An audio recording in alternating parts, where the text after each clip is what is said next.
Arid and semi-arid lands of sub-Saharan Africa have been characterized by numerous social, economic and ecological challenges such as changing climate conditions, changing land cover that has resulted from increased pastoralism and non-pastoralism activities, marginalization in the national development agenda and social conflicts over natural resources such as food, water and pasture. The domination of the ecosystems with invasive species has worsened the situation.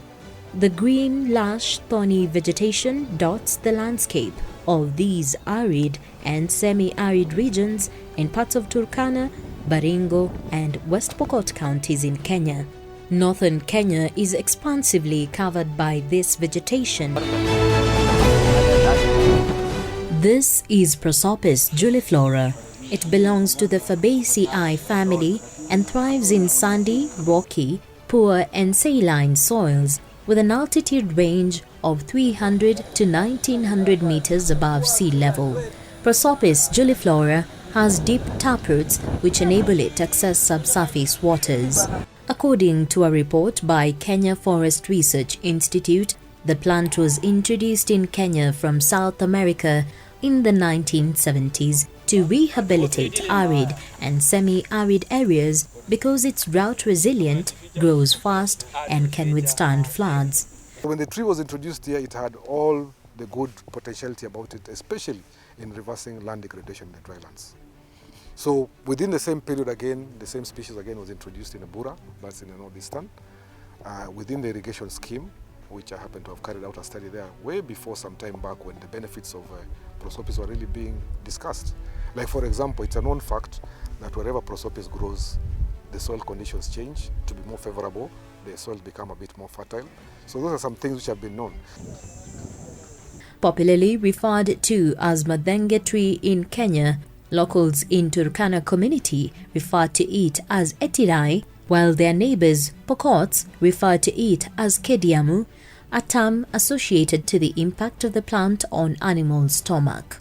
Regions that were once bare are now covered by thickets of this fast-spreading wonder tree that was highly regarded by some locals in Turkana community as it was an alternative pasture source. Our place, Kerio, was once like a desert.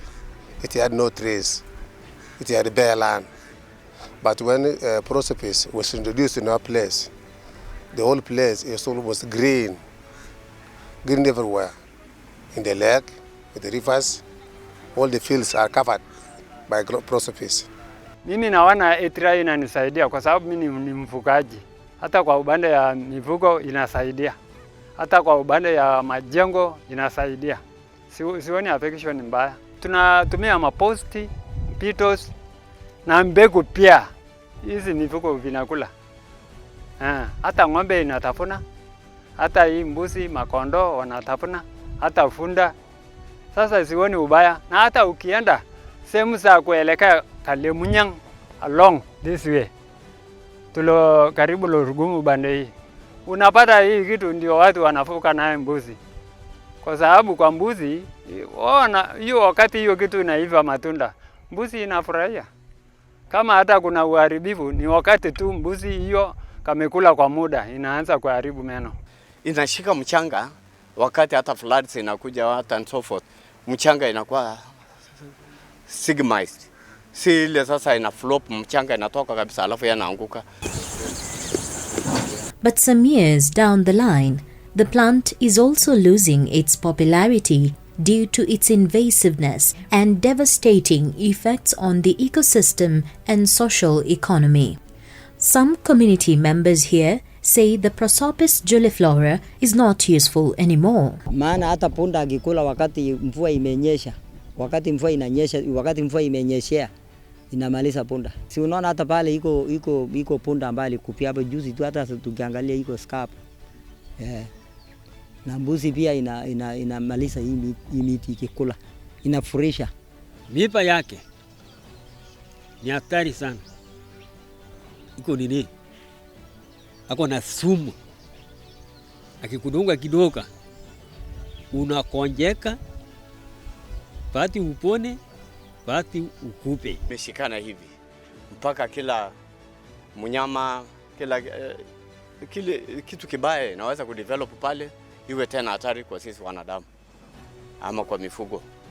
Kama hapa mahali mimi nakoishi, mpaka python ikawa sasa inakutana mbuzi, unajua sasa inatembea ikiingia ndani. Python ikawa sasa inatafuna mbuzi yetu. This tree has gone up to interior of the lake.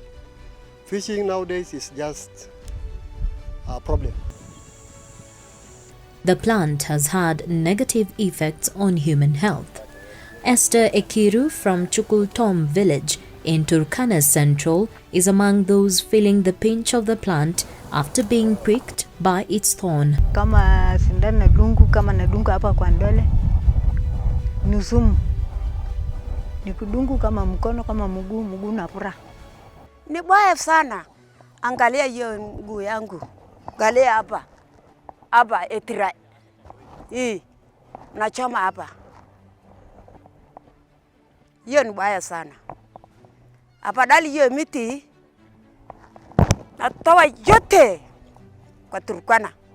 Na sio mzuri mahali hii madhenge inadunga, ina hiyo mguu ya binadamu hiyo inaweza katwa. Iko mtoto mmoja amechoma macho mpaka hata macho imeng'olewa kwa hii kijiji ya Sarmait hapa. The plant has also had direct and indirect negative effects on man and environment, such as increasing water and food insecurity through colonization of indigenous species, besides inhibiting agricultural activities. Madhenge iligrow mingi, ika displace hizi mimea zingine. Sasa hii hapa hivi hakuna shamba. Hii area yote ilikuwa shamba. Displace kama wakulima wengi wamekosa place ya kulima kwa sababu ya madhenge. Mmea huu umetatiza uwepo wa zile aina tofauti za miti kama acacia, ambazo kwa muda mwingi sana, kwa miaka mingi sana, jamii za wafugaji wa pande huu wa West Pokot pamoja na Turkana wamekuwa wakitegemea wakati wa kiangazi kukula yale matunda na zile products za hiyo miti. As you can see, this environment, we are having plenty of Prosopis Juliflora and very few indigenous trees which are of benefit to the pastoralist in this county. This green vegetation you are seeing here, they are not eaten by livestock. So it's not beneficial to the pastoralist, mostly. But the Acacia totilis, this one tree which you are seeing here, is actually of great benefit to the people of this county, because when there's drought, our people usually cut one branch of it, falls down, and then the goat graze on it because it's forage. But goats cannot graze on Prosopis Juliflora. And it means if Prosopis colonizes the entire of this county, it means the main socio-economic activity of people in this county is at stake. It's a threat to the livelihood of the people in this county. From our study also, when we were doing the Prosopis, we have documented about 11 different indigenous tree species that have actually been suppressed in terms of their growth and even their dominance anymore in this Turkana County area. So we do have the results, and for sure the impact is there. It's very clear that Prosopis is completely outcompeting other species, indigenous species. Actually, the only one which seems to be standing up to Prosopis is the Acacia totilis, and to some extent what he has just mentioned, Salvadora persica. The devastating effect of Prosopis Juliflora pods, which are used as fodder for animals, saw some residents of Baringo County in Kenya go to court to seek for its eradication on grounds that it had become a threat to their livestock. Mbuzi inakula, baadaye inamaliza mbuzi meno. Kwa mnyama inaweza maliza mnyama meno, na baada ya meno hiyo mnyama itahangaika na itafifia hivyo hivyo. Upande wa mifugo napenda kula matunda yake sana. Na kukula hii matunda yake sana, shida yake hasa pia huwa inashika meno ya mbuzi na kumaliza meno ya mbuzi kabisa mpaka inakuwa kabisa kibokoyo. Sasa ambayo ni mashangao kwa sisi, mimea ambayo inakuja kumaliza kama miraa. Sasa hiyo ni kama miraa ya mbuzi ambayo imekuja kumaliza meno za wanyama wetu. Alafu pia kwa wanadamu pia wameanza kutafuna pia, na hiyo ni hali ya ukame tu. Watu unapata mtu anakula hiyo kitu kwamba ni tamu, na baadaye unapata anaumia jino. In response to the growing negative impact, the local community has embarked on management strategies such as uprooting, burning, among others, without much success. The potential in reducing this particular species is in the utilization capacity. Kama wanaweza saidiwa na watafiti ili wajue vile huu mmea unaweza tumika kwa kulisha ng'ombe ama unaweza tumika kwa njia zingine zozote, hiyo ndio kitu itasaidia kupunguza huu mmea. Watu wanajaribu kukata lakini haisikii. Unaona sahi hata angalia pale kwa barabara hapo penye imekatwa, ingine bado inamea tu namna. Ama hiyo haiwezi kuondoka. Unajaribu kuchoma na miti moto hakuna. As the sheep and goats ingest the prosopis pods, they will go elsewhere and release the droppings, and as a result it enhances the germination of Prosopis Juliflora in various areas, and specifically when it goes to a wetland along River Takwel, along River Tarach, it germinates very fast and colonizes quite a good chunk of rangeland in Turkana County. Although there's no national policy on the management of Prosopis Juliflora, the county governments of Turkana and West Pokot have come up with policies and strategies to mitigate against the invasion of this plant, but with little success. Kwa sababu hii miti imekuwa shida kule Baringo, imekuwa shida kule Turkana na mahali pengine ambapo hii mmea imekuwa, kuna vile wamesh control, na tungependa pia kusoma kutoka kwa wao, na njia moja ni kuuliza wale wamekuwa wakicontrol hii mmea mahali popote kwamba watu saidie consensitize wananchi namna ya kucontrol hii. Any NGO, any organization na wale wengine wote wenye wamehusika, sensitization ya maana sana. Kuna policy ilikuwa inaendelea kuwa developed ambayo itasaidia control hii invasive crops ama shrubs ama trees, sema tu shrubs, na pia kama wanyama wengine ama vile vidudu wengine kama vile locust. Kwa hivyo nafikiri hiyo policy itatusaidia control hizo invasive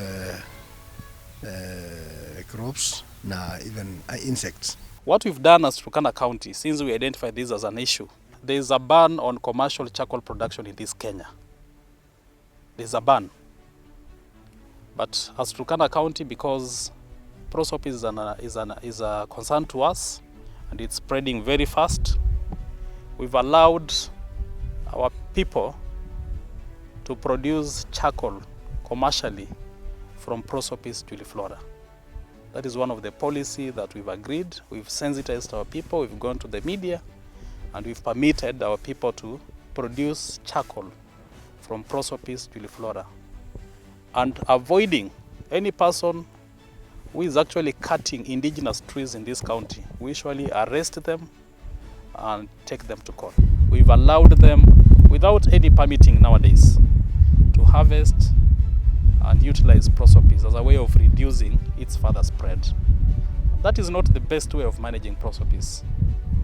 More scientific studies needs to be done, and that's why we really appreciate Masinde Muliro University for coming in through this program of Brescia.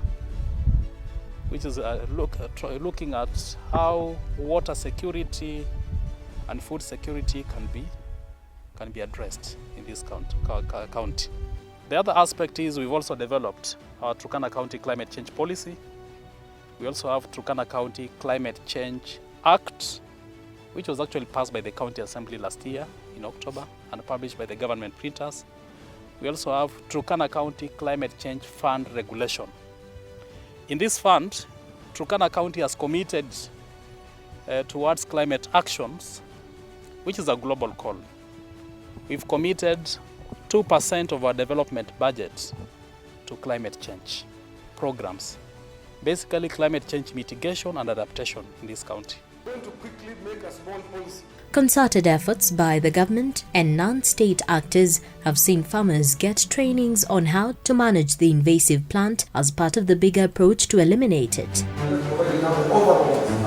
It's for these reasons that building research capacity for sustainable water and food security in sub-Saharan Africa, Brescia undertook various research activities in the drylands of sub-Saharan Africa with the aim of exploring the challenges and opportunities to ensure the regions are self-sustaining and focused on improving access to food and water for the most vulnerable in the drylands of Africa.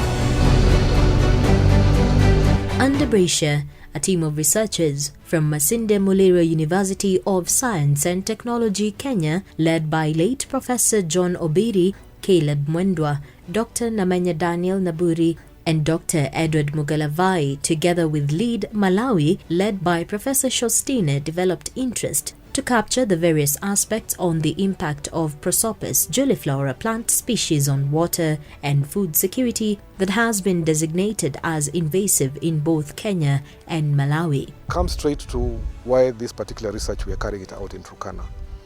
We identified Prosopis, or Prosopis has been identified as a species of interest.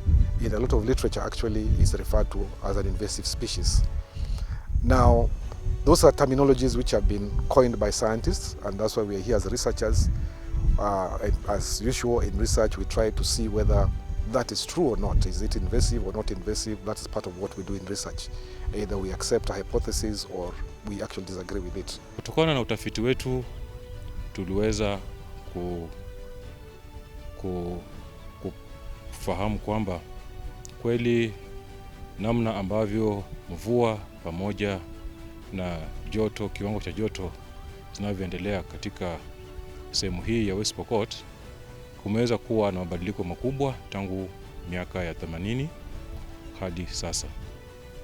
Na katika utafiti wetu huu mambo makubwa haswa ambayo tumeweza kuyafahamu kutokana na yale ambayo tulikuwa tunashughulikia ni kwamba kiwango cha joto kimepanda na pia kiwango cha mvua kimeweza kupanda kutokana na vile ambavyo joto limekuwa likibadilika. Na kutokana na haya unapata kwamba mvua ambayo tumeweza kupata kwa miaka 10 kila baada ya miaka 10 ukipiga hiyo hesabu unapata kwamba mvua imeweza kuongezeka katika eneo hili, na mvua inapoongezeka haiji yani haispread kwa muda au kwa miezi yale ambayo tumekuwa tukitarajia hapo nyuma kupata mvua. Lakini kwa kiwango kikubwa ukifanya hesabu kuanzia mwaka 80 hadi mwaka wa 2020 unapata kwamba kiwango cha mvua kimekuwa kikiongezeka.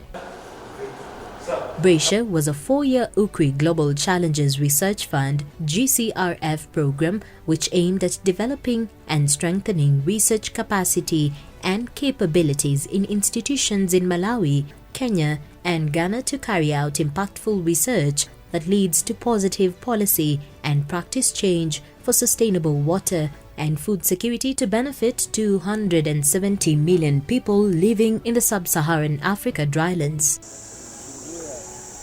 In Kenya, Prosopis Juliflora was declared a noxious weed in 2008 under the Suppression of Noxious Weeds Act, Cap 325. Under this act, the Minister of Agriculture can compel landowners who have such declared noxious weeds growing on their land to remove or have it otherwise removed.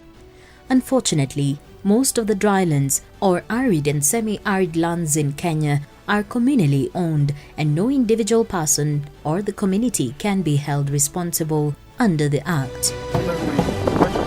In some parts of sub-Saharan Africa, Chikawa and Palombe districts, Lake Chiwa, Malawi, where Bracia Project also carried out the study, what is seen as a curse in Kenya seems to be a blessing, a classic case of the tale of two stories. In Malawi, the tale of Prosopis is different. The tree is a blessing in disguise. It supports many socio-economic activities ranging from firewood for household use and for selling to animal feed. Swangoma area in Palombe district is a fishing community, and fish smoking is one of the major fish processing activities that creates high demand for firewood. This has led to deforestation in the area, and Prosopis tree provides for the much needed fuel for smoked fish business. It is actually claimed that fish smoked from Prosopis firewood is tasty and appetizing, making Prosopis the most favorite fish smoking firewood, and at the same time protecting the little reserve of other tree species in the area. Tikauchansomba yatu imaoneka yabuno kwambiri ya brown yooneka bwino tikafika nawo pansika.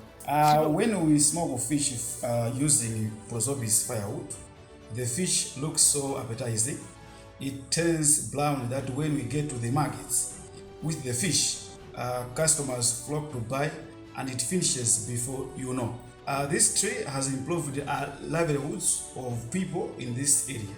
Some have even paid the school fees for their children.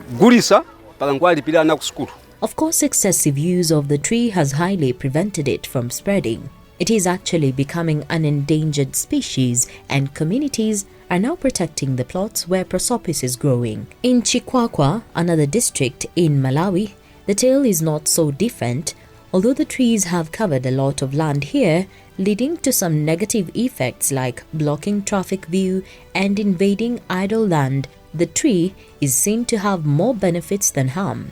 Just as in Palombe, the tree is used for various socio-economic benefits such as windbreak, firewood for brick making, live fencing, livestock feed, shelter and soil erosion control.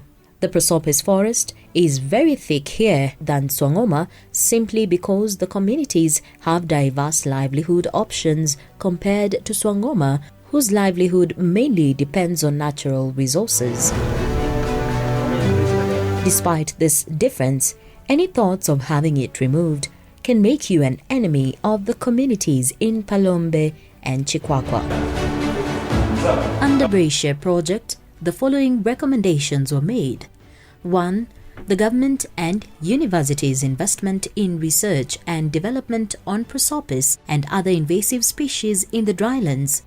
2. Increase, promote, and enhance local and national capacities to utilize the plant for numerous uses to benefit the affected communities.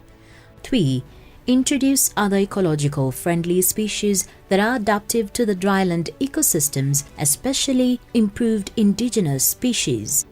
4. Put in place proper action-oriented policies and laws at the county and national levels towards management, control and utilization of Prosopis Juliflora plant. 5. Put in place national, county and community Prosopis Juliflora management and control action plan with clear funding and capacity building frameworks. The Kenya Forest Research Institute has been advising the affected communities to tap the benefits from the invasive tree for economic gains.